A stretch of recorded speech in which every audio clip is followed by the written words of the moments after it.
Lectura del Santo Evangelio según San Juan. Para nosotros hoy entrar en un templo y ver un Cristo, pues tiene una implicación muy bonita que nos habla del amor de Dios hasta el extremo. Tenemos Cristos en nuestras casas porque nos recuerdan precisamente esa opción de amor que Jesús vivió por nosotros. Nos los colgamos en el pecho como el signo constante del amor de Dios que también nosotros tenemos que intentar vivir en todas las decisiones de nuestra vida. Pero no fue así para los primeros cristianos. Las primeras representaciones de Jesús crucificado aparecen al final del siglo V, inicios del siglo VI, es decir, por allá hacia el año 600. ¿Por qué razón?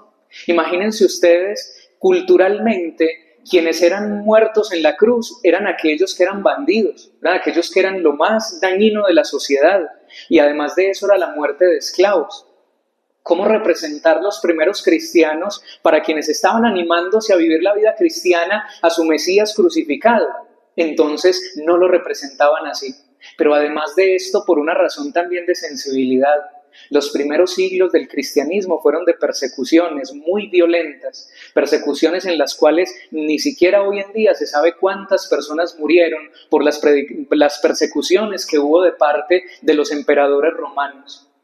Por lo tanto, era una realidad que cómo sembrar esperanza para unos pobres cristianos que apenas estaban iniciando su camino de conversión y mostrarles precisamente que esa era la condición en la que iban a terminar.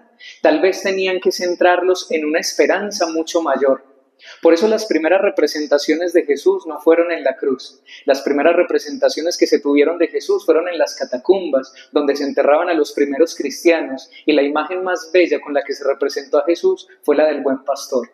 El buen pastor, un muchacho que se ve joven, vestido a la usanza, con una ovejita sobre sus hombros, recordaba algo de manera especial. Primero, la ternura de las ovejitas y por lo tanto la invitación a entrar dentro de un rebaño en el cual estábamos conducidos por un único pastor, al cual estábamos llamados y estamos llamados a mantener una relación de confianza plena, aunque a veces hay muchas cosas de nuestra vida que no entendemos. Precisamente de eso fueron que los primeros cristianos se pegaron para mostrar de manera especial la confianza que había que tener en el Señor, y por lo tanto el Salmo 22 que acabamos de escuchar les sirvió a ellos para entender pues que el pastor guía, conduce, alimenta, y eso era lo que los sostenía en los momentos de prueba. Pero además de esto, evangelios como el del capítulo 10 de San Juan que acabamos de escuchar y que nos muestra concretamente a Jesús como el pastor de las ovejas, como la puerta por la que entran las ovejas, pero con tres elementos preciosos que escuchamos en el evangelio de hoy. Primera cosa, estamos llamados por nuestro propio nombre.